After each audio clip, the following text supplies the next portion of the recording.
प्रभु यीशु मसीह के सामर्थी नाम में हम मांगते हैं। मत्ती 12 उसकी 43 से 45 आयत, एस्तेर 4 उसकी 15 से 17 आयत, प्रेरितों के काम 16 उसकी 16 से 19 आयत, प्रकाशित वाक्य 12 उसकी 11 आयत, यिर्मयाह 8 उसकी 17 आयत। मैंने आपको बताया था कि दुष्ट आत्मा कहां से आया, उसकी उत्पत्ति कहां से हुई, कब वो धरती के ऊपर गिराया गया और आज वो क्यों काम करता है, उसने क्यों आदम और हवा को गिराया और आज भी वो क्यों लोगों की जिंदगी में काम करता है। मैंने आपको बताया था कि जब मैंने शैतान को देखा तो उसकी आंखें हमारी जैसी आंखें नहीं थी, उसकी आंखें देखने वाली नहीं थी, उसकी आंखें ऐसी थी जैसे कोई डिस्ट्रक्शन करने के लिए, कोई तबाही करने के लिए। अगर तबाही का नाम, किसी को तबाही नाम देना हो तो वो शैतान है इस दुनिया के ऊपर, क्योंकि उसकी आंखें टोटल तबाही और टोटल डिस्ट्रक्शन चाहती हैं जब वो एक विश्वासी की लाइफ को देखती हैं। लेकिन वो काम नहीं कर सकता जब तक आप उसे लीगल राइट ना दें, जब तक आप उसे अपनी जिंदगी में न्योता ना दें। निर्गमन 23 उसकी 13 आयत, जो कुछ मैंने तुमसे कहा है उसमें सावधान रहना, दूसरे देवताओं के नाम की चर्चा भी ना करना, वे तुम्हारे मुंह से सुनाई भी ना दे। निर्गमन 23 उसकी 24 आयत, उनके देवताओं को दंडवत ना करना और ना उनकी उपासना करना, ना उनके से काम करना, उनकी मूर्तों को सत्यानाश कर डालना, उन लोगों की लाटों को टुकड़े टुकड़े कर देना। बाइबल कहती परमेश्वर ने जब गिदोन को चुना तो परमेश्वर ने कहा नाम लेकर, हे शूरवीर सूरमा, यहोवा तेरे संग है। और उससे कहा कि तू फलिश्तियों को बचाएगा, फलिश्तियों से इजराइलियों को बचाएगा। और इजराइलियों के बीज को फलिश्ती खत्म कर देते थे। जब शैतान अटैक करता है वो बीज पे करता है, संतान पे करता है, फलों पे करता है। और बाइबल कहती है जब उसको मालूम हुआ कि यहोवा मेरे द्वारा इजराइलियों को छुड़ाएगा, तो बाइबल कहती है उसने एक मूर्ति जो उसके घर के पास लगी थी उसको सत्यानाश कर दिया और लोग उसके खिलाफ हो गए। तो उसका पिता आकर कहता कि अगर ये मूर्ति जीवित परमेश्वर की है तो अपना बदला खुद ले लेगी, क्योंकि गिदोन को यह चीज मालूम थी कि जब तक इस शैतान के कॉन्टेक्ट पॉइंट को मैं खत्म नहीं करूंगा तब तक मेरा घराना, चाहे मेरे घराने के ऊपर परमेश्वर की प्रोफेसी है, चाहे परमेश्वर की भविष्यवाणी है, ये काम नहीं करेगी जब तक मैं शैतान के कॉन्टेक्ट पॉइंट को अपनी लाइफ से खत्म नहीं करूंगा। डेंजरस चीजें हैं। आपका चर्च के अलावा कहीं और जाना आपके बंधनों को और मजबूत करता है और शैतान को लीगल राइट देता है आपकी लाइफ में काम करने का। मैंने आपको बताया था कि शैतान किस तरह से आपकी जिंदगी में काम करता है और कैसे वो जाता है। सही मोटिव्स होने चाहिए, रॉन्ग मोटिव्स नहीं होने चाहिए, सेल्फ अटेंशन नहीं होनी चाहिए, डेस्परेशन आपके अंदर ललक होनी चाहिए आजाद होने की। लेकिन आज मैं उस पर बात नहीं करूंगा, आप उसे सुन चुके हैं। अगर आपको सुनना है आप पिछले वीरवार का वचन दोबारा सुने ताकि आपको समझ आए किस तरह से आपने शैतान के बंधनों से आजाद रहना है। आप वहम भरम करेंगे, रीति रिवाजों को मानेंगे, आप शैतान के हाथों में जाएंगे। आप बहुत ज्यादा वर्ल्डली म्यूजिक को सुनेंगे, आप शैतान के हाथों में जाएंगे। वो इन चीजों का इस्तेमाल करता है अपनी इच्छाओं को आपकी जिंदगी में पूरा करने के लिए। आज हम शुरू करेंगे वचन मत्ती 12 उसकी 43 से 45 आयत। यीशु मसीह ने कहा, जब अशुद्ध आत्मा मनुष्यों में से निकल जाती है तो सूखी जगहों में विश्राम ढूंढती फिरती है और पाती नहीं। तब कहती है, मैं उसी घर में जहां से निकली थी लौट जाऊंगी, और लौट कर उसे सूना, झाड़ा बुहारा और सजा सजाया पाती है। तब वह जाकर अपने से बुरी 7 आत्माओं को अपने साथ ले आती है और वो उसमें बैठ कर वास करती हैं, और वह मनुष्य की दशा पहले से भी बुरी हो जाती है। इस युग के बुरे लोगों की दशा भी वैसी ही होगी। शैतान, उसने कहा, जब निकलता है, यानी शैतान के पास एक विल है, उसकी इच्छा है, इसलिए वो कहता है कि मैं उसी घर में जहां से मैं निकला था मैं लौट जाऊंगा। इमोशंस हैं कि वो विश्राम नहीं पा रहा, उसको आराम नहीं मिल रहा। शैतान डिसीजन ले सकता है कि मैं वहीं जाऊंगा जहां से मैं आया था, जिस घर से, जिस शरीर से मुझे निकाला गया था। शैतान बोल सकता है। इसलिए प्रभु यीशु मसीह ने जब पागल व्यक्ति से बात की, तू दुष्ट आत्मा बोला, तू कौन है? उसने कहा, मैं लीजियन हूं, यानी मैं सेना हूं। दुष्ट आत्मा डिसीजन ले सकती है, इस वचन से हमें मालूम होता है। लेकिन परमेश्वर ने कहा, जब एक व्यक्ति में से दुष्ट आत्मा निकाल दी जाती है और वो व्यक्ति का घर फिर से सूना होता है, यानी वो व्यक्ति परमेश्वर में बना नहीं रहता, वापिस अपने उन्हीं दुनियावी चीजों में चला जाता है, वापिस वही काम करने लगता है, वापिस उसी पाप में चला जाता है, वापिस उसी तरह की चीजों में चला जाता है जहां से वो निकला था। परमेश्वर ने कहा, वो शैतान कहता है कि अब मैं जब वापिस जाऊंगा तो अपने से भी 7 बुरी आत्माओं को लेकर मैं उस व्यक्ति के अंदर जाऊंगा। तो कहता कि उस व्यक्ति की हालत पहले से भी जो है वो बुरी हो जाएगी, ऐसा बाइबल कहती है। यानी शैतान के पास विल है, उसके पास इच्छा शक्ति है, वो समझ सकता है चीजों को और ये भी कह सकता है कि मैं वापस जाना चाहता हूं। हालेलुया। अब हमें ये बात समझनी है कि आपका युद्ध जो है वो शैतान से है। कई बार लोगों को मैं आपको बताता हूं शैतान को कैसे पहचान सकते हैं आप लोग। जब अशुद्ध आत्मा एक व्यक्ति की लाइफ में होती है, वो उसे हमेशा गंदी चीजों की ओर आकर्षित करती है। अनक्लीन रहना, गंदे रहना। बहुत से लोग इस बात को नहीं समझेंगे, लेकिन बहुत से समझेंगे। गंदी स्मेल की ओर आकर्षित होना और बार बार उस स्मेल को सूंघना चाहना, यह भी शैतान की एक आवाज है जो एक व्यक्ति को बोलती है। और जब जब हम शैतान की आवाज को सुनते हैं, हम उसको लीगल पॉइंट देते हैं कि वो हमारी लाइफ में आए और काम करे। और बाइबल कहती है जब शैतान आएगा, वो चुराएगा, वो घात करेगा और वो नष्ट करेगा। और यीशु मसीह आए कि हम जीवन पाएं और बहुतायत का जीवन पाएं। अगर मुझे शैतान अपनी लाइफ में नहीं चाहिए, तो सबसे पहली बात, मैं शैतान की बात को सुनना बंद करूंगा। वो लोग भी शैतान से कभी आजाद नहीं होते, जिस तरह मैंने आपको पिछले हफ्ते बताया था, जो अटेंशन सीकर हैं, जिन्हें शैतान लगता है कि ये एक अटेंशन पाने का अपने परिवार की तरीका है, वो भी आजाद नहीं होते। जो पूरी तरह से डेस्परेट नहीं है, जो पूरी तरह से ललायत नहीं है, जो पूरी तरह से तैयार नहीं है कि मैं इस दुष्ट आत्मा से आजाद होना चाहता हूं, वो इस आत्मा से आजाद नहीं होते। और वो लोग जो शैतान को बहुत ग्लोरीफाई करते हैं, जो जीसस से भी ज्यादा नाम शैतान का लेते हैं, जो अंगीकार करते हैं कि शैतान उनके अंदर है, शैतान इतने सालों से उनके अंदर है और शैतान बहुत बड़ा है, ये बड़ा बड़ा जादू टोना है, जो अंगीकार करते हैं उन चीजों का जो शैतान ने उनको दी हैं, वो लोग भी शैतान के बंधनों से जल्दी आजाद नहीं होते। हालेलुया। बाइबल कहती है शैतान आपकी लाइफ में एंटर करता है जब आप उसको लीगल राइट देते हैं, जब आप उसको अधिकार देते हैं वचन को तोड़कर। परमेश्वर ने एक बाड़ा बनाया है, एक सिस्टम बनाया है, एक ऑर्डर बनाया है। उस ऑर्डर को अगर हम तोड़ेंगे तो शैतान हमारी लाइफ में एंटर करेगा। परमेश्वर ने कहा तुम अपने माता और पिता की इज्जत करना। जो कोई माता और पिता को कोसे वो मार डाला जाए, पिछले नियम में लिखा है, सिर्फ कोसने पर ही। और परमेश्वर ने कहा अगर तुम अपने माता और पिता की इज्जत नहीं करोगे, आज्ञा नहीं मानोगे, तो तुम्हारी जिंदगी के दिन मैं छोटे करूंगा। ये एक ऑर्डर है परमेश्वर का। और जब एक इंसान परमेश्वर के ऑर्डर को ब्रेक करता है, तो शैतान के पास अधिकार होता है उसको बीमार करके उसकी उम्र को छोटा करने का, उसकी जिंदगी में काम करने का। और बाइबल में ससुर के लिए और सास के लिए कोई भी अलग वचन नहीं है। ससुर और सास के लिए भी वही पिता और माता है जो आपका अपना पिता और माता है। इब्रानी भाषा में ससुर और सास के लिए कोई अलग शब्द नहीं, बल्कि उनको भी माता और पिता का दर्जा दिया गया है। इसलिए मोस्टली मैरिड वुमेन जो होती हैं शैतान के बंधनों के नीचे आ जाती हैं जब उनकी सास और ससुर के साथ नहीं बनती, और सास और ससुर की भी शैतान के नीचे आ जाते हैं जब वो अपनी बहू को अपनी बेटी की तरह या अपने ही बच्चे की तरह प्यार करने में असमर्थ होते हैं। ये परमेश्वर का ऑर्डर है। जब आप ऑर्डर ब्रेक करेंगे तो शैतान एंटर करेगा। यीशु मसीह शैतान को बोले शैतान निकल जा, कहता नहीं मुझे ऐसा कर सूरों के झुंड में भेज दे। क्यों? शैतान ज्यादा था, 5-6 हजार 12,000 था, इसलिए नहीं, क्योंकि वचन टूट रहा था, क्योंकि सूअर चराना पाप था और जहां पाप हो रहा था शैतान ने कहा मुझे वहां भेज। और यीशु मसीह ने भी उसे मना नहीं किया। और बाइबल कहती है वो वहां सूअरों के झुंड में बैठकर उनके बीच में घुसकर उसे झील पर ले गया और सब सूअर मर गए और सब चरवाहे आकर यीशु मसीह को जाने के लिए बोलने लगे। अगर मुझे शैतान से, अगर आपको शैतान से पूरी रीति से आजाद होना है, तो हमें यह बात समझनी है कि परमेश्वर ने एक ऑर्डर बनाया है, एक सिस्टम बनाया है।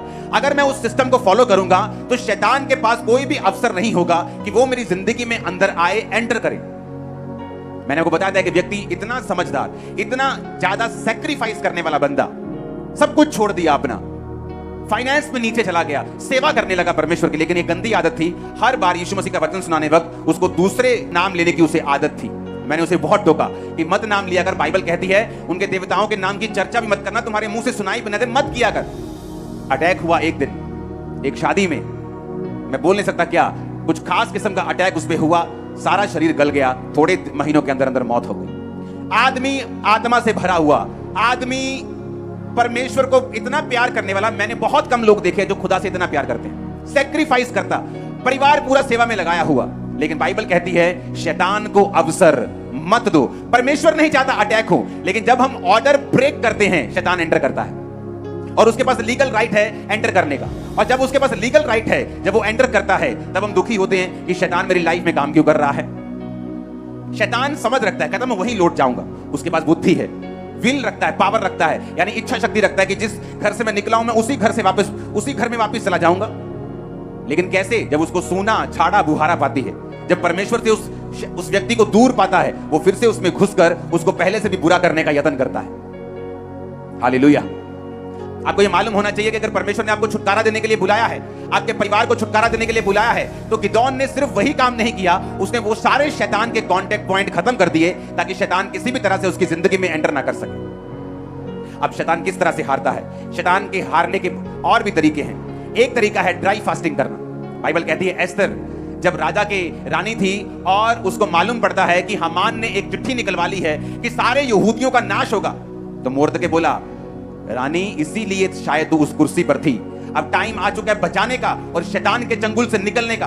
उसने कहा ठीक है, अब तुम जाओ और सब लोगों को बताओ कि 3 दिन ना तो कुछ खाएं और ना तो कुछ पिएं। ना तो कुछ क्या करना है, खाना है, ना कुछ पीना है। जब मैं मसीह में आया 2004 में, तो शैतान से जो नशे के रूप में, बीमारी के रूप में था, वो डिप्रेशन के रूप में और बढ़ गया मेरी लाइफ में। और परमेश्वर की आत्मा ने मुझे एक रास्ता दिखाया जो सेल्फ डिलीवरेंस का था। अगर परमेश्वर आपकी लाइफ में कुछ बड़ा काम करना चाहता है, कई बार वो आपकी अगुवाई करता है, आप सेल्फ डिलीवरेंस करें, अपने आप की डिलीवरेंस आप खुद करें। किस तरह से? मैं आपको बताता हूं। हर हफ्ते 3 डे नाइट के रोजे में रखता था, एवरी वीक। 2004 और 5 की बात कर रहा हूं, 6 में नहीं, 2004 में, 2005 में। मैं मानता हूं वो ओवर फास्टिंग थी, उसने मेरे शरीर को प्रभावित किया उस समय, जो बाद में परमेश्वर ने मुझे फिर हील किया। लेकिन कई बार जब हम ज्यादा पढ़ लेते हैं, आंखें तो थक जाती हैं, लेकिन उस पढ़ाई का फायदा हो जाता है।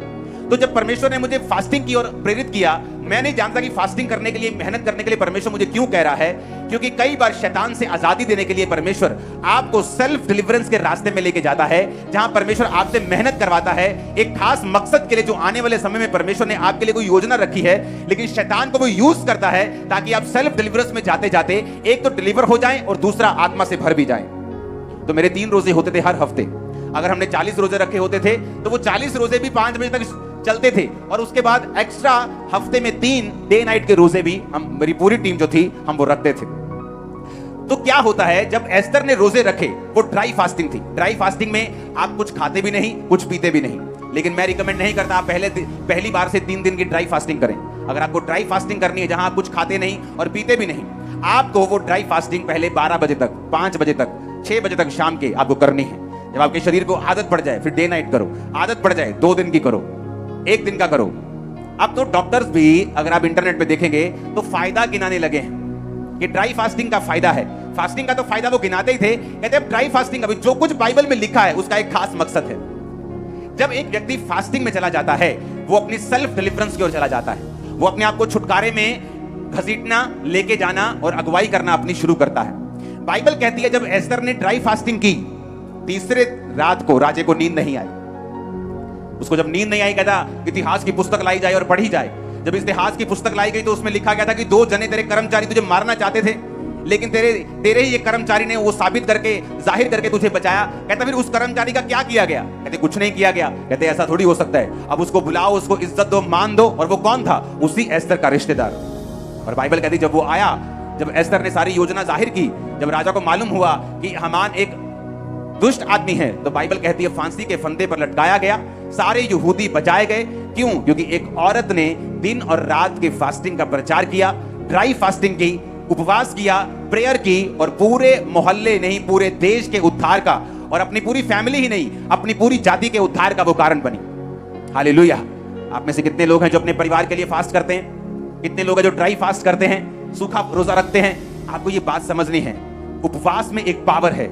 जब आप प्रेयर और उपवास इकट्ठा रखेंगे, आप उपवास में प्रेयर करेंगे, आप बाइबल को शामिल करेंगे, आप बाइबल को, वर्ड को रीड करेंगे। अब जितने डिप्रेशन के रोगी हैं, जितने दुष्ट आत्माओं के रोगी हैं, अगर आप बाइबल को पढ़ें तो आपको यह मालूम होगा कि बाइबल जैसे जैसे आप पढ़ते जाएंगे, दुष्ट आत्मा की डिलीवरेंस आपकी लाइफ में एंटर करती जाएगी, छुटकारा होता जाएगा, आपका मन हल्का होता जाएगा, स्पिरिट हल्की होती जाएगी। क्यों? क्योंकि दुष्ट आत्मा उस व्यक्ति की लाइफ में नहीं रहता जिसमें विश्वास की, अगर आपकी लाइफ में विश्वास की कमी है तो वो आपकी लाइफ में एंटर करता है। अगर आपकी लाइफ में विश्वास की कमी नहीं है, वो आपकी लाइफ में एंटर नहीं कर सकता, क्योंकि आप विश्वास से भरे हुए हैं। और जानते वचन क्या कहता है? वचन कहता है विश्वास सुनने से और सुनना मसीह के वचनों से। जो व्यक्ति बाइबल रोजाना पढ़ते हैं और लगातार पढ़ते हैं, बाइबल के अनुसार विश्वास अपने आप उनमें पैदा होना शुरू होता है। और जैसे जैसे विश्वास बढ़ना शुरू होता है, आप डिलीवरेंस की ओर चल पड़ते हैं। कितने मेरी बात को समझ रहे हैं? मैं आपको क्यों बता रहा हूं? रीजन, अगर परमेश्वर ने आपको बड़े कामों के लिए चुना है, अगर परमेश्वर ने कोई खास मकसद आपकी लाइफ में, जैसा मेरी लाइफ में था, तो उसने मुझे एक रात में आजाद नहीं किया। मैं सेल्फ डिलीवरेंस से आजाद हुआ। रोजे रख के, प्रार्थना करके, शरीर के कामों को छोड़ के, परमेश्वर में आगे बढ़ के, प्रेयर में, फास्टिंग में, बाइबल पढ़ के, परमेश्वर ने मुझे सेल्फ डिलीवरेंस के साथ बख्शा और मुझे आजादी दी। जब परमेश्वर आपकी लाइफ में बड़ी योजना रखता है, कई बार वो शैतान को यूज करता है कि आप उस शैतान के चक्कर में परमेश्वर के करीब जाएं, आप फास्टिंग करना सीख जाएं, प्रेयर करना सीख जाएं, बाइबल पढ़ना सीख जाएं, ड्राई फास्टिंग करना सीख जाएं, विश्वास करना सीख जाएं, और फिर परमेश्वर अपने मकसद को आपकी लाइफ में पूरा करे। जब मैं दुष्ट आत्मा से आजाद नहीं हो रहा था, तो मैं बहुत खिंचता था, बहुत रोता था कि परमेश्वर मुझे इस बीमारी से आजाद क्यों नहीं करता, वो इस डिप्रेशन से मुझे फ्री क्यों नहीं करता। बाकी लोग आजाद हो रहे, मैं ले हैंड कर रहा हूं, लोग आजाद हो रहे हैं, मैं फ्री क्यों नहीं हो रहा हूं। तो आज आप देख लो, आज उसी कारण लाखों लोग आप डिलीवर हो रहे हो, क्योंकि परमेश्वर ने मुझे यूज किया, मेरे डिलीवरेंस को उस तरह से दिया कि मैं मेहनत करना सीखूं और बाद में उसी मेहनत को आपकी लाइफ के ऊपर इस्तेमाल करूं। हालेलुया। ऊंची आवाज बोलो हालेलुया। फिर से हालेलुया बोलो जोर से। तो अब मुझे यह समझ होनी चाहिए, dry fasting, prayer, Bible reading, ये मेरी लाइफ का एक अटूट हिस्सा होना चाहिए। जो परमेश्वर ने ऑर्डर बनाया है, जो सिस्टम बाइबल का बनाया है, मुझे उस ऑर्डर को ब्रेक नहीं करना, ताकि शैतान मेरी जिंदगी में एंटर ना करे, वो मेरी लाइफ में एंट्री ना मारे और ऐसा कोई काम ना करे जो मुझे पसंद नहीं। ऊंची बात में हालेलुया बोलो। अब मैंने आपको बताया था कि शैतान जो खुद एक वर्शिपर था, जब एक विश्वासी प्रेज करना, इसलिए मैं कहता हूं जब आप डिलीवरेंस वीक्स में आए तो मैं बड़ा हैरान हो रहा था। जब मैं चर्च में आ रहा था तो 3-3 किलोमीटर लोग अभी भी आ रहे थे और वर्शिप निकल चुकी थी। तो मैं ये सोच रहा था कि इनको अगर वचन का मालूम हो कि वचन में क्या लिखा है, तो ये हमेशा वर्शिप शुरू होने से पहले आए। क्यों मालूम? पौलुस और सिलास बंधनों में थे। आधी रात को पौलुस और सिलास भजन गाने लगे थे। शैतान के जकड़े हुए कि बॉन्डेज है, सांगलों में बांधा हुआ है, शैतान ने रुकावट डाली है, और लिखा आधी रात को परमेश्वर की आराधना करने लगे। मैंने अपनी लाइफ में नोटिस किया है, जो लोग आराधना करना जानते हैं, आपके घर में एक सिस्टम होना चाहिए। मैंने लोगों में कमी देखी। वो कमी क्या है? जब आराधना शुरू होती है वो प्रेयर करना शुरू कर देते हैं, क्योंकि उस समय क्या होता है, परमेश्वर की प्रेजेंस उतर आती है। जब परमेश्वर की प्रेजेंस होती है वो प्रेयर करना शुरू कर देते हैं। आपको ये मालूम होना चाहिए, प्रेयर का एक टाइम है। जब वर्शिप चल रही है, तो क्यों वर्शिप चल रही है? क्योंकि जैसे ही पौलुस और सिलास ने आधी रात को आराधना की, बाइबल कहती है आसमान से दूत उतरे, धरती हिली, भूकंप हुआ, उनकी चेन्स टूट गई और परमेश्वर ने उस जेल से उसको आजाद किया, बल्कि जेल के दरोगा को भी हिलाकर उसके पूरे घराने को बपतिस्मे के लिए तैयार कर दिया। कैसे हुआ? वर्शिप से। लेकिन आज जब वर्शिप स्टार्ट होती है तो आत्मा उतरने लगता है। जब आत्मा उतरने लगता है, हमें लगता है कि अब प्रेयर करनी चाहिए, और हम प्रेयर करने लगते, प्रभु जी आज तेरा दास मुझसे प्रभु जी मेरी बीमारी को ठीक करो, प्रभु आज मेरे बंधनों को तोड़ दे। हम ऐसा करने लगते हैं, जबकि हमें यह नहीं मालूम कि प्रेज एंड वर्शिप जो है वो आपको शैतानी बंधनों से, बॉन्डेजेस से, बीमारियों से, जो कुछ शैतान ने आपको दिया है, आपको उससे फ्री करती है। और आज से जब भी वर्शिप चल रही हो, आप वर्शिप करें। अगर 1 घंटे की वर्शिप है, आप उसमें 5 मिनट, 2 मिनट, एक मोमेंट आता है, आप आत्मा से भर चुके हैं, आप प्रेयर कर सकते हैं, आप शैतान को डांट सकते हैं। पवित्र आत्मा ने बहुत आपको उभार दिया, किसी खास जन के लिए जो बचा नहीं है, सेव नहीं है, आप उसके लिए प्रेयर कर सकते हैं। लेकिन एवरी टाइम जो वर्शिप के लिए आप कंटिन्यू प्रेयर में हैं, क्योंकि आपको वचन की नॉलेज नहीं है। अगर आपको वचन की नॉलेज हो, आप कंटिन्यू प्रेयर नहीं करेंगे जब वर्शिप चल रही होगी, क्योंकि बाइबल कहती है जब आप वर्शिप करते हैं आप बंधनों से आजाद होते हैं। जब आप आराधना करते हैं आपके बंधन जो है वो टूटते हैं। हालेलुया। और इसीलिए हमें वचन से भरपूर होना है। अगर वचन की शिक्षा से भरपूर होंगे, हमें मालूम होगा वर्शिप के टाइम वर्शिप करनी है, टेस्टिमनीज के टाइम सुनना है, क्योंकि बाइबल कहती है विश्वास सुनने से, और सुनना मसीह के वचनों से। सिर्फ वचनों को सुनना नहीं, वचनों से जो गवाहियां हो रही हैं उनको भी सुनने से आपका विश्वास बढ़ता है। तो चर्च में जो कुछ हो रहा है, चाहे वो गवाहियां हो, चाहे वो टेस्टिमनीज आप सुन रहे हो, चाहे वर्शिप हो रही हो, आपको उस पूरी मीटिंग में हिस्सा लेना होता है, ताकि परमेश्वर का आत्मा आपको पूरी रीति के साथ डिलीवर कर सके। अगर आपको चर्च में आना ही है, टाइम निकालना ही है, तो क्यों नहीं हम जल्दी आए। क्यों नहीं आज वर्शिप के टाइम 70% चर्च भरी थी? सुधर गए हो आप लोग, लेकिन अभी भी लाखों लोग लाइंस में थे। अगर मुझे आना ही है चर्च तो मैं क्यों नहीं समय पर आऊं, ताकि मैं वर्शिप वाला पार्ट जो है वो मिस ना करूं, क्योंकि मुझे मालूम है कि अगर मैं वर्शिप करूंगा तो मैं डिलीवर होगा, मैं आजाद होगा। अपने पड़ोसी को बोलो वर्शिप कर। फिर से बोलो ऊंची आवाज में, फिर से बोलो ऊंची आवाज में, हालेलुया हालेलुया। जब पौलुस और सिलास आराधना करे तो परमेश्वर ने छुड़ाया। वो रो भी सकते थे, रो रो के मांग भी सकते थे कि प्रभु को अपनी महिमा के लिए छुड़ा, लेकिन उन्हें भी वचन मालूम था। इसीलिए अगर आप देखेंगे तो शैतान वर्शिपर से नफरत करता है, गड़बड़ियां पैदा करने की कोशिश करता है, बीमार करने की उनको कोशिश करता है। जब वर्शिप चल रही होती है आपका ध्यान भटकाने की कोशिश करता है, क्योंकि उसे मालूम है अगर आप वर्शिप करेंगे, अगर आप बोल रहे हैं कि यीशु तू सब कुछ कर सकता है वर्शिप में, तो आप अट्रैक्ट कर रहे हैं उस अनॉइंटिंग को जो आपकी लाइफ में सब कुछ पॉसिबल कर देगी। एक स्टडी की गई, दुनिया के जितने बिलियनियर्स हैं, खरबपति, उनमें से 85% जो खरबपति थे वो थे जो खुद खरबपति बने, जो खुद बने हैं, जिनके बाप दादाओं की दौलत से नहीं। 15% बाप दादाओं की दौलत को, लीगेसी को आगे लेके जा रहे हैं और बाकी खुद बने हैं। और जब उन 85% लोगों को पूछा गया कि कारण क्या है, तो कहता कि ऑलमोस्ट 100% लोगों की लाइफ में एक रीजन निकला कि वो एक साल की कम से कम 50 बुक्स पढ़ते हैं। सब लोग नॉवेल्स नहीं पढ़ते, गंदे मंदे सेक्सी बुक्स नहीं पढ़ते, जो उनको हेल्प करती हैं वो बुक्स पढ़ते हैं। एक शारीरिक आदमी शारीरिक सफलता के लिए यह बात जानता है कि अगर वो इंफॉर्मेशन उसकी लाइफ में नहीं होगी, नॉलेज नहीं होगी, अगर वो अपनी हेल्प खुद नहीं करेगा, एडवांस नहीं होगा अपने माइंड में, तो वो इस दुनिया से कंपीट नहीं कर सकता।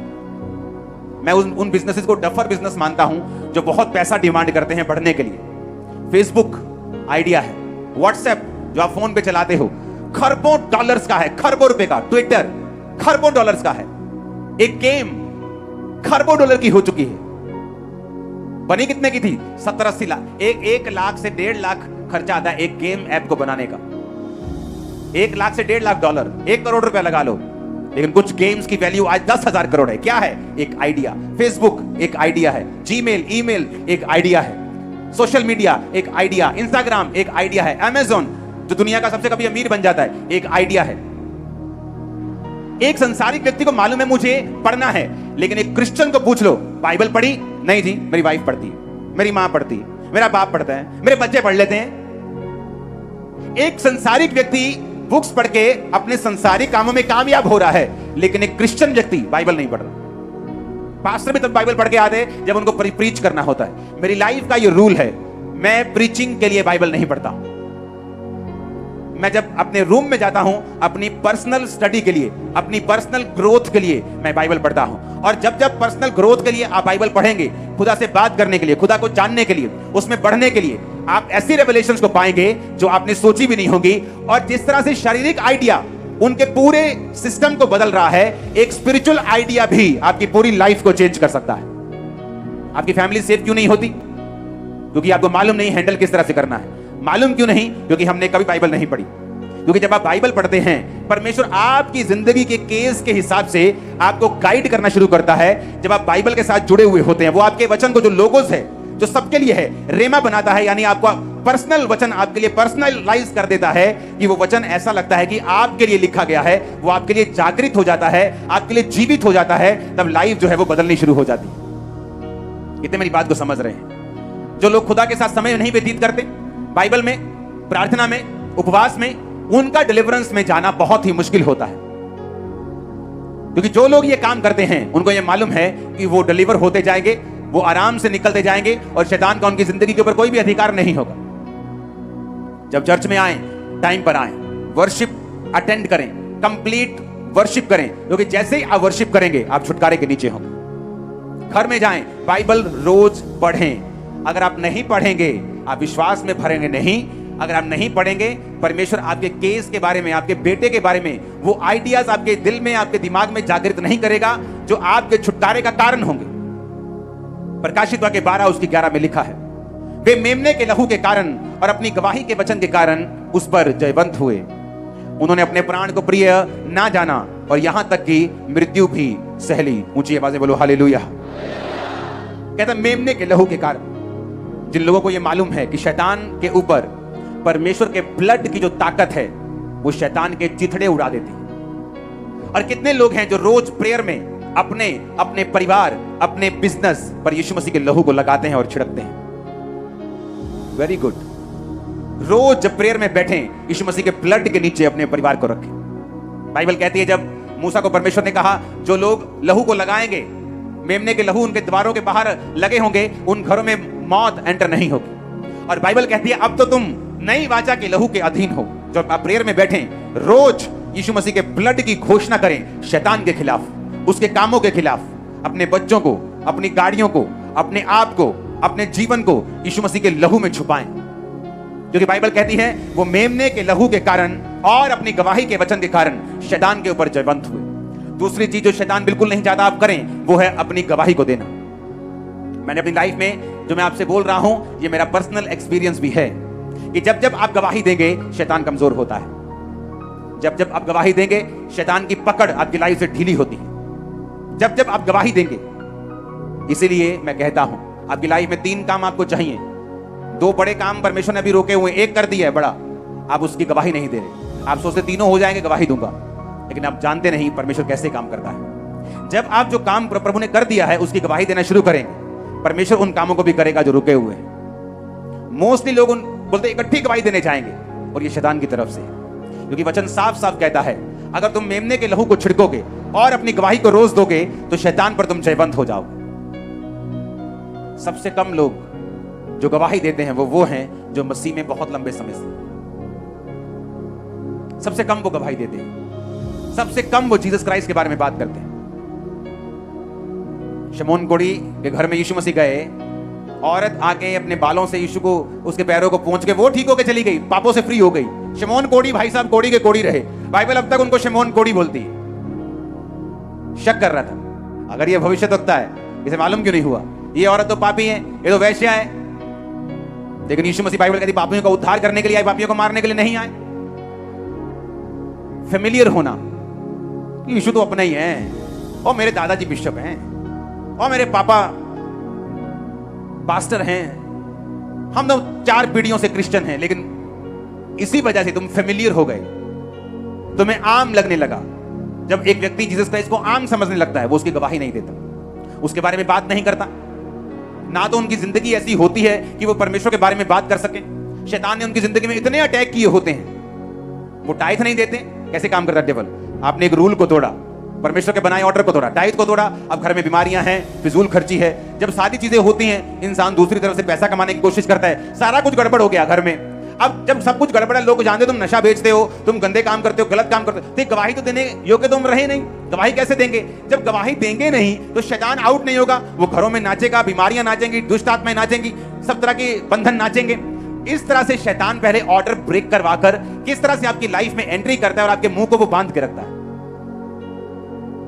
इसलिए दाऊद ने क्या कहा? दाऊद ने कहा, हे परमेश्वर जूफा से मुझे शुद्ध कर तो मैं पवित्र हो जाऊंगा, मुझे धो तो मैं हिम से भी अधिक श्वेत बनूंगा।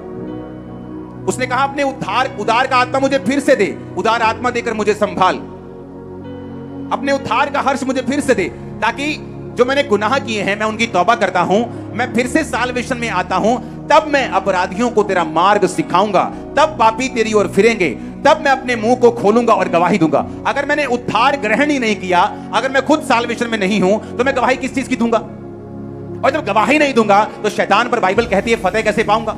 जब शैतान पर फतेह नहीं है, या तो आपकी फतेह तो या शैतान की फतेह, या तो वो मुक्के मारेगा और तुम्हें लिटा लेगा, या तुम उसको मुक्के मार के लिटा लोगे। न्यूट्रल कुछ नहीं होना, मैच ड्रॉ नहीं होना, या हार होनी है या जीत होनी। तो ये सारी चीजें एक दूसरे के साथ जुड़ी हुई हैं। अगर मैं सेव नहीं हूं, मैंने मुक्ति नहीं पाई, पापों से तौबा नहीं की, तो मुझे मालूम है कि मैं खुद अभी बंधनों में हूं, तो टेस्टिमनी कैसे दूंगा? तो मुझे पाप से दूर रहकर, शरीर के कामों से दूर रहकर, परमेश्वर के बनाए हुए सिस्टम के नीचे रहकर मुझे टेस्टिमनी देनी है, परमेश्वर के ब्लड की घोषणा शैतान के खिलाफ करनी है, ताकि मैं शैतान के पूरी तरह से जकड़ से आजाद हो सकूं। कितनी इन बातों को समझ रहे हैं? हालेलुया, ऊंची आवाज में हालेलुया बोलो एक बार। तो मुझे यह बात समझ होनी चाहिए कि मुझे जो गवाही देनी है, मुझे यीशु मसीह के ब्लड को छिड़कना है, ये मुझे काम रोज करना है, रोज प्रेयर में जाना है, परमेश्वर की प्रेजेंस में रहना है, और वो सारे वर्ड जो परमेश्वर ने मुझे बोले हैं मुझे उनको कंप्लीट करना है।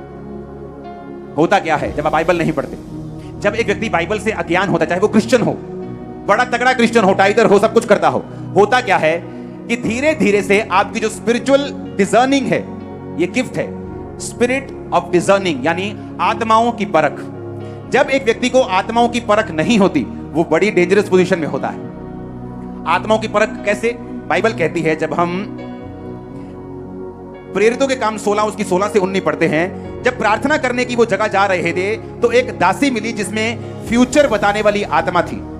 वो फ्यूचर बताने से अपने स्वामियों के लिए बहुत कुछ कमा लेती थी। जब पौलुस के और हमारे पीछे आकर वो चिल्लाने लगी कि ये मनुष्य परम प्रधान परमेश्वर के दास हैं जो हमें उद्धार के मार्ग की कथा सुनाते हैं। दुष्ट आत्मा थी उसके अंदर, लेकिन सच्ची बात रही थी। क्या बोल रही थी? कि ये खुदा के दास हैं, इनकी बात को सुनो, ये उद्धार के मार्ग की कथा बता रहे हैं। पौलुस जानता था कि ये बोल रही है जो औरत, ये दुष्ट आत्मा है।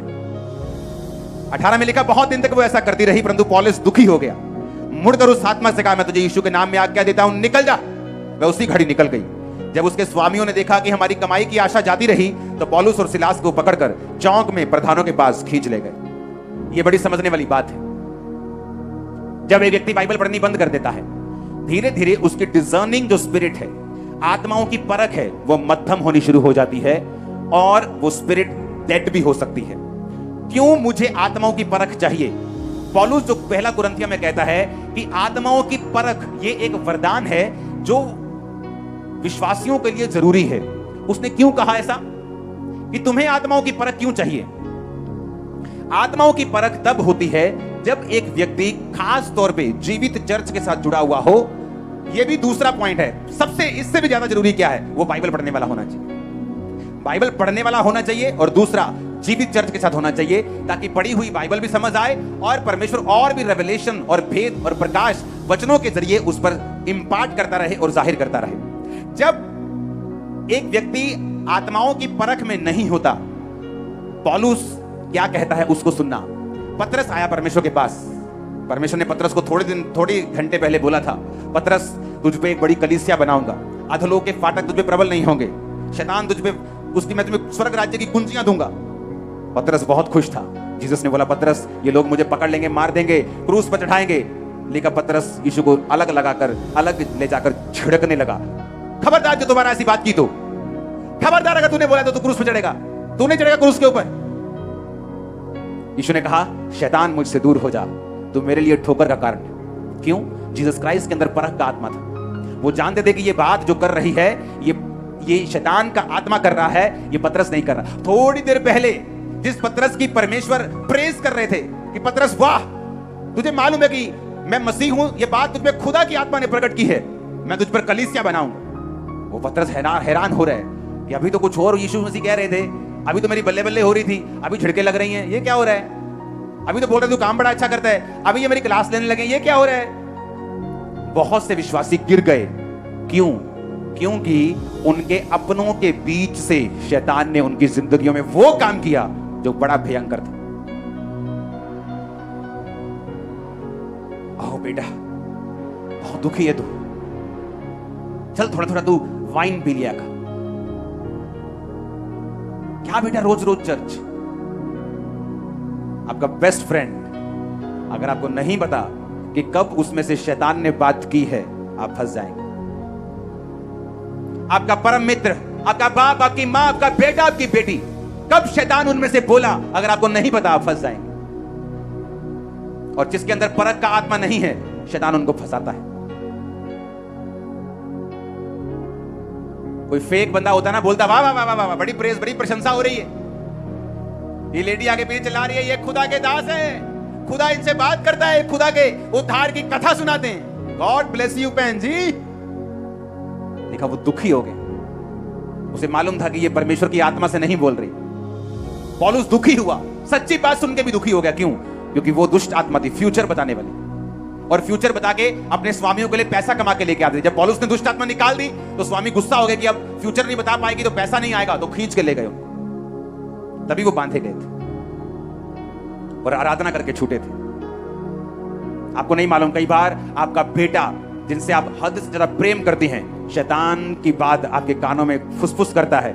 आपको लगता है ये मेरा हमदर्द है, लेकिन वो वचन के खिलाफ बात करता है और आप उसको मानती हैं और फंसती हैं और शैतान के चक्रों में सालों के लिए निकल जाती हैं। एक औरत मेरे पास आई आज से 10 साल पहले।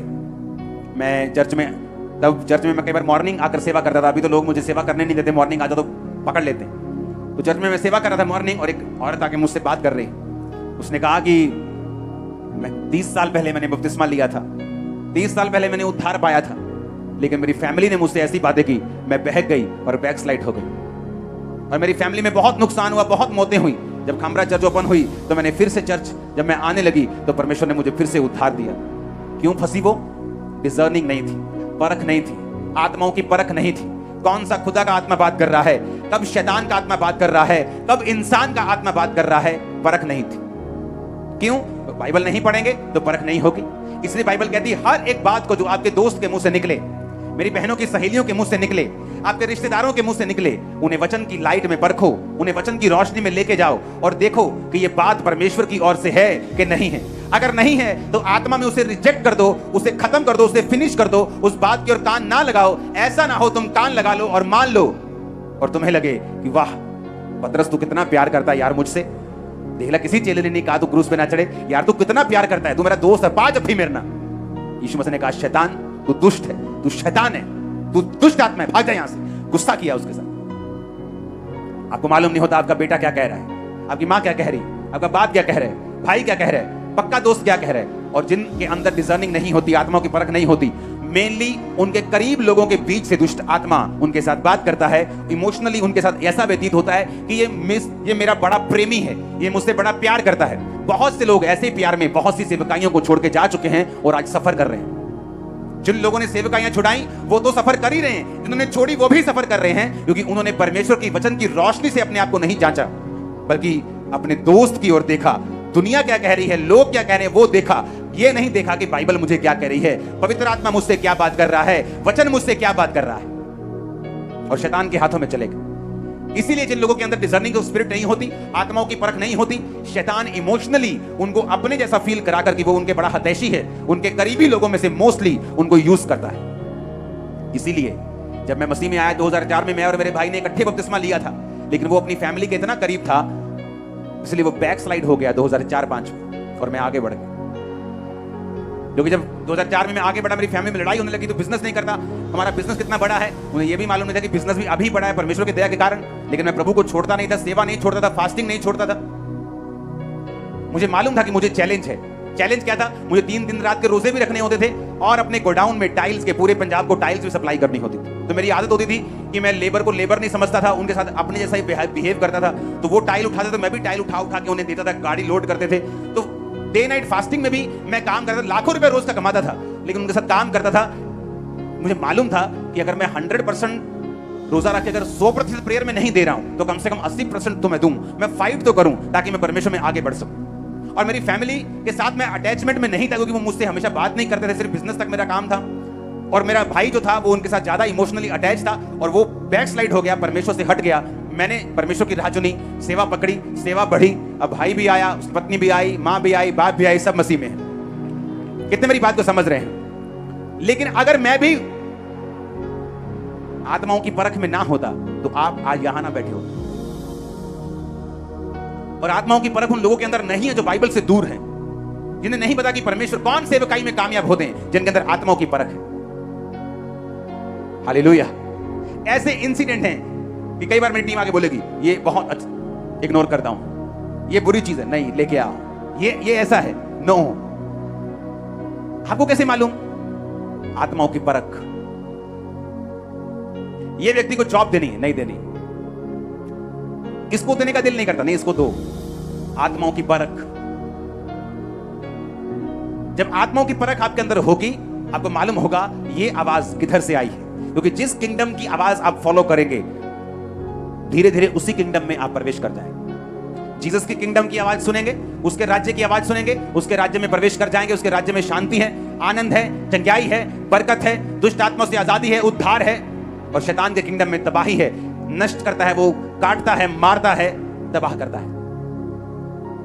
हालेलुया। वर्ड के साथ जुड़े रहना, ऑर्डर के साथ रहना, वचन के साथ रहना, जीवित चर्च के साथ रहना, खुद बाइबल को पढ़ना जरूरी है, ताकि जब शैतान आपसे बात करे किसी अपने में से होकर, किसी पराये में, शैतान हमेशा जब आपसे बात करेगा व्यक्ति में से होकर, वो उस व्यक्ति से करेगा जिसको आप मानते हैं, जिससे आप प्यार करते हैं, जिसकी आप बात सुनते हैं, जिसके साथ आप इमोशनली अटैच है, वो उनको यूज करता है। इसीलिए मोस्टली क्यों लोग सेवा में कामयाब नहीं हो पाते, क्योंकि मोस्टली उनको गिराने वाले लोग उनके करीबी लोग होते हैं, उनको बैकस्लाइड करने वाले लोग उनके करीबी लोग होते हैं। और वही लोग जब वो बैकस्लाइड हो जाते हैं, उनको किसी तरफ का रहने नहीं देते। धोबी का कुत्ता, ना घर का, ना घाट का, ना इधर का, ना उधर का, ना खुद हेल्प करते हैं, उनको छोड़ देते हैं बीच रास्ते में, क्योंकि आपने शैतान की आवाज को सुना और इसीलिए आप सफर कर रहे हैं। रूल बनाओ अपनी लाइफ में फास्टिंग करने का, रूल बनाओ बाइबल पढ़ने का, रूल बनाओ प्रेयर करने का, रूल बनाओ जीवित चर्च के साथ जुड़े रहने का, रूल बनाओ रोज मैं बाइबल को पढ़ूंगी, तब वो डिजर्निंग ऑफ स्पिरिट अपने आप में आएगा। ये एकदम से भी आसमान से उतरा हुआ वरदान नहीं है कि एक दिन सुबह आप पे उतरा और शाम को आप सब चीजें परखने लग गए, ऐसा नहीं हो सकता। हालेलुया, हालेलुया, ऊंची आवाज में हालेलुया। और जब ये वरदान आप में काम करते हैं, आप जानते हैं कौन सी चर्च जीवित है, कौन सा जीवित होने का नाटक कर रही है, कौन सा व्यक्ति कैसा है, कौन विश्वासी कैसा है, कौन सी आवाज परमेश्वर की ओर से है, किस में से शैतान बात कर रहा है। आप ब्लेस हैं आज यीशु के नाम। मैंने कहा आज आप ब्लेस हैं यीशु के नाम। शैतान अपने बोरिया बिस्तरा समेत आपको छोड़ के जा रहे हैं आज। आप डिलीवरेंस को ले रहे हैं आज। मैंने कहा फ्री हो रहे यीशु मसीह के सामर्थ्य नाम में। आमीन। ऊंचा चाहिए, ये बरकत आपकी है। हर चीज का एक एंड है। फ्रेंड के पीछे भी ई एंड ही लगता है, लेकिन अगर आप जीसस को अपना बेस्ट फ्रेंड बना लेंगे, वो कभी आपको निराश नहीं करेगा, कभी आपको छोड़ेगा नहीं, हमेशा ऊपर लेके जाएगा। मैंने आज तक अपनी लाइफ में ऐसी मीटिंग नहीं देखी जो आज मैंने देख रहा हूं लाइफ में, कि थर्सडे का दिन हो, क्रिसमस से भी बड़ा पंडाल लगा है आज। आपको मालूम है क्रिसमस कितने लाख लोग, उससे बड़ा पंडाल लगा है आज। इमेजिन करो, मैंने लाइफ में कभी नहीं देखा। रीजन परमेश्वर की एक आवाज, उसको फॉलो करना। सेवकाई में कामयाबी चाहिए, जीसस की आवाज। परिवार में कामयाबी चाहिए, जीसस की आवाज। बिजनेस में कामयाबी चाहिए, जीसस की आवाज। दुष्ट आत्मा से फ्री चाहिए, उसकी आवाज। वो क्या कह रहा है, सुनना जरूरी है उसे। शैतान का मेन मकसद ही वचन तुड़वाना और उसके बाद आपकी लाइफ में प्रवेश करना है। आप उसे ब्रेक नहीं करेंगे, वो आपकी लाइफ में प्रवेश नहीं करेंगे। हालेलुया। ऊंची आवाज में हालेलुया 7 बार बोलो जरा।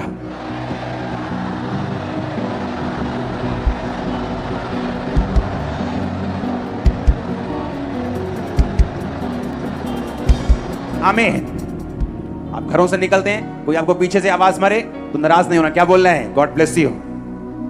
वहम भरम खत्म कर दो अपनी लाइफ से। वर्ल्डली म्यूजिक, वो चीजें शैतानी, फिनिश कर दो। तुम परमेश्वर के मेज और लंगर प्रसाद दोनों के साझी नहीं हो सकते। इसलिए लोग आए डिलीवर नहीं, चर्च में जाने के बावजूद डिलीवर नहीं, चर्च में जाने के बावजूद दुष्ट आत्मा से आजादी नहीं, चर्च में जाने के बावजूद घरानों में कोई बरकत नहीं, क्योंकि उनका परमेश्वर एक नहीं।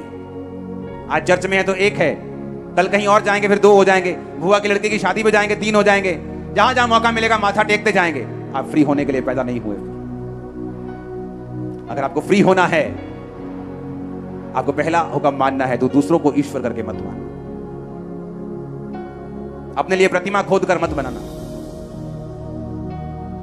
Hallelujah, hallelujah. क्योंकि शैतान को डिलीवरेंस, आपकी डिलीवरेंस से पहले ये जरूरी है कि उस शैतान का जो स्ट्रॉन्ग होल्ड है उसको पकड़ना और आपकी लाइफ से निकालना, ये जरूरी है। एक लड़की से सब दुष्ट आत्मा निकल गई, एक निकल नहीं रही थी, तो परमेश्वर की आत्मा ने कहा इसको बोल कि ऐसा अनकन्फेस्ड, ऐसा पाप जो कन्फेस नहीं किया, ये करे कन्फेस। जब उसको बोला गया कि ऐसा पाप जो तूने कभी बताया नहीं किसी को, कन्फेस कर, तो क्या कन्फेस कर दिया, कुंवारी लड़की की मैं अबॉर्शन करवा के आई थी। जब हत्या कर दी, अबॉर्शन एक हत्या है, जब तुम हत्यारे हो तो तुम लीगली शैतान से फ्री नहीं हो सकते। जो बाइबल का ऑर्डर है हमें वो समझना है, उसे तोड़ने से बचना है। ये वर्ड जो आज मैंने दिए हैं इन्हें फॉलो करना है, आप डेविल से पूरी रीति के साथ आजाद हो।